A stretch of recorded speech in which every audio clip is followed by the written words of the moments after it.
The tenant is not responsible for the housing authority's abated portion of the rent.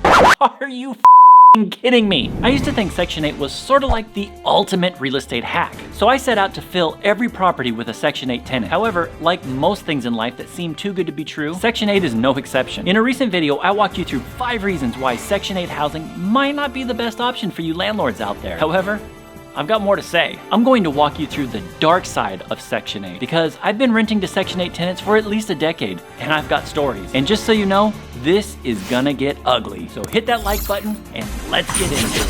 Subscribe. Section 8 is often touted as a boon for both landlords and tenants because tenants who would otherwise be potentially homeless can get the assistance they need to keep a roof over their head, and landlords can get guaranteed rent that's paid for by, well, the taxpayer, suckers. Anyway, Section 8 should be a win-win for the landlord and tenant, right? Well, as they say, every rose has its thorn. 80s music reference? Anyone? No? Okay, let's move on. We know Section 8 isn't perfect. We hear stories like how hard it is to deal with the government, which, by the way, just listen to this actual message that the Section 8 folks left for me. Yes, this is Claudia with the Housing Authority Inspection Team, returning your call. You can reach us at 694-855. Thank you. Is this real life?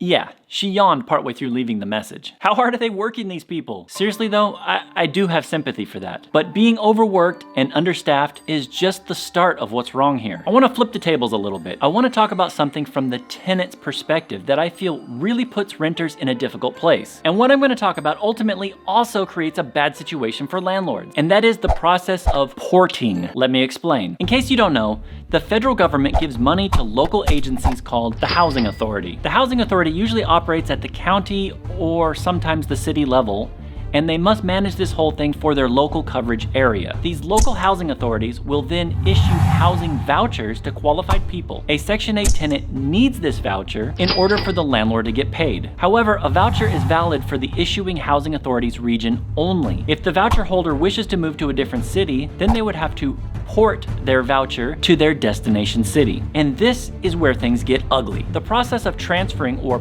porting your voucher from one city to another can take time, up to 30 days or even more. So there is a bit of a chicken and egg problem that arises.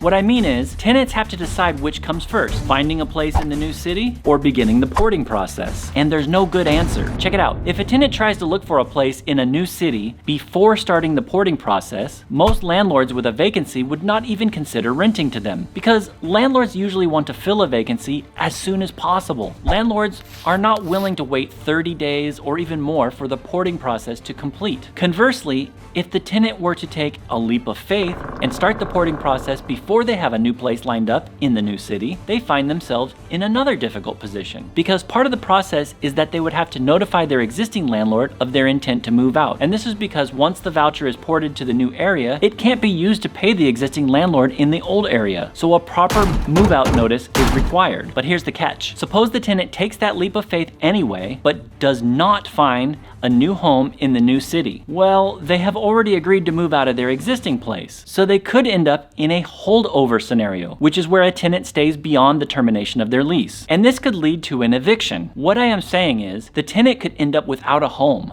Oh, but wait, there's more. So you might think, well, maybe they can just stay with friends or family for a short bit until they line up a new home. Oh, if only it were that easy. Turns out there is a limited amount of time to use a voucher before it expires, commonly 60 days. So if a tenant moves out of one place without having a new place to go, then they risk losing their voucher altogether. Ouch. I have heard of some exceptions being made, so it's worth asking the housing authority for help if you find yourself in this situation.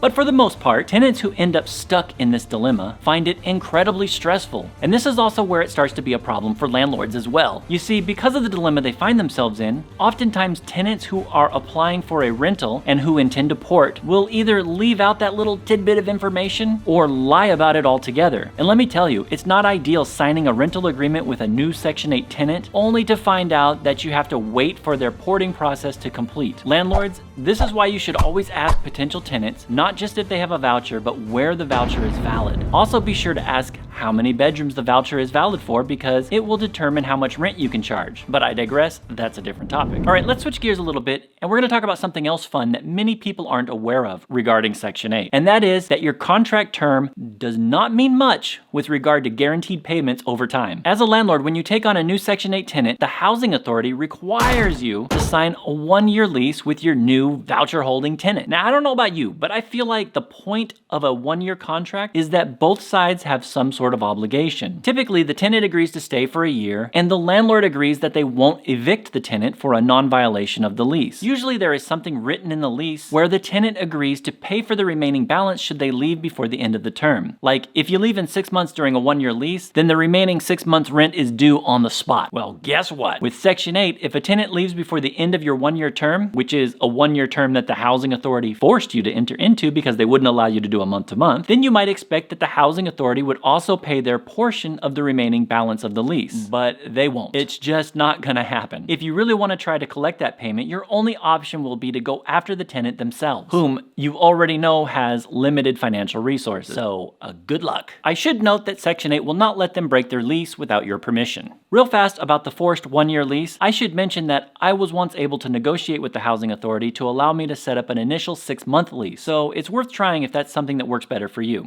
All right, you guys ready? Let's move on to something really horrible, like Jack Selby feeding Graham Stephan sardines with mustard on a cracker horrible. Oh, no, Graham! Okay, not quite that bad, but it's still bad. And that is, as a landlord, Section 8 can and will punish you for your tenant's mistakes. Yeah, no joke. Some of you saw a recent video showing that a Section 8 tenant destroyed one of my properties. I had no idea that the property was in such bad condition until the housing authority did their inspection. Now, don't get me wrong, I don't have a problem with the inspection per se. Sometimes things need to be repaired, like smoke detectors and other safety issues, and I appreciate that the housing authority requires these repairs. I think that the intent is to prevent bad landlords from being slumlords. But what happened to me was different. I had a beautiful property and a slum tenant who destroyed it, and I mean utterly destroyed it. It amounts to vandalism. But what happened? Do you think they were hauled away in handcuffs? No. Instead, the housing authority ordered me to make some repairs, or else I was at risk of having my property abated. Now, abatement is a situation where the tenant gets to stay in your property, but you won't get your check from the housing authority. You also cannot collect the unpaid rent from the tenant. And it says that right on the notice I received. And I quote, "The tenant is not responsible for the housing authority's abated portion of the rent." Are you kidding me? You're telling me that the tenants destroy my house and now my only options are either to A, pay to restore it for them, or B, allow them to live there rent-free. And there were some things wrong with the property that were so bad the county considers them a habitability issue. Habitability. That's a hard word to say. Anyway, as such, they gave me a 24-hour window to make the repairs. Oh, and these geniuses at the housing authority mailed out the list of the required repairs in the standard 3-day mail. That's what they told me on the phone. Now, how can I repair something in 24 hours if I won't know what to repair for 3 days?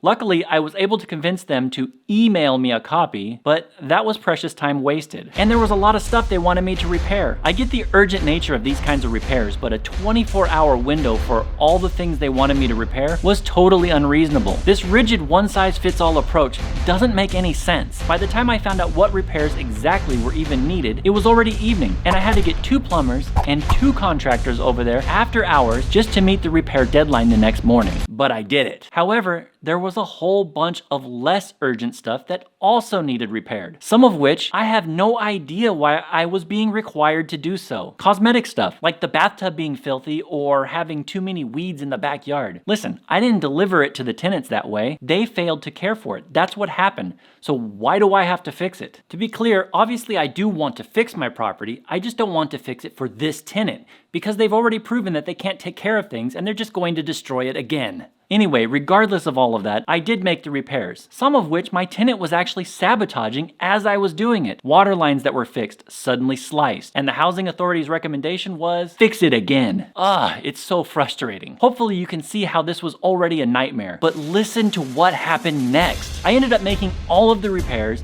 and the housing authority came out to do their re-inspection. However, they failed me anyway, claiming the issues had not been addressed, which threw me for a loop because I did all of the things. But they abated the property and started withholding rent anyway. At this point, I can't even. Luckily, on a sidebar, I was working with an attorney to successfully evict the tenant for committing waste on the property. Otherwise, I don't know what I would do. But good news, I won't have to worry about the tenant living there rent-free. But I feel like I have seen the underbelly of the Section 8 program beast. It's easy to understand how something like this could destroy a small landlord. Okay, with all of that being said, listen. Ultimately, I do think Section 8 housing has its purpose and it does have some net benefits for society. I just think a lot of people aren't aware of some of the rough edges, and that's why I thought it was so important to make this video. I want people to know what they're getting into when they sign up to be a Section 8 landlord. And who knows, maybe the Section 8 program will continue to evolve and smooth out some of these issues. Thanks for watching, subscribe, you guys are on.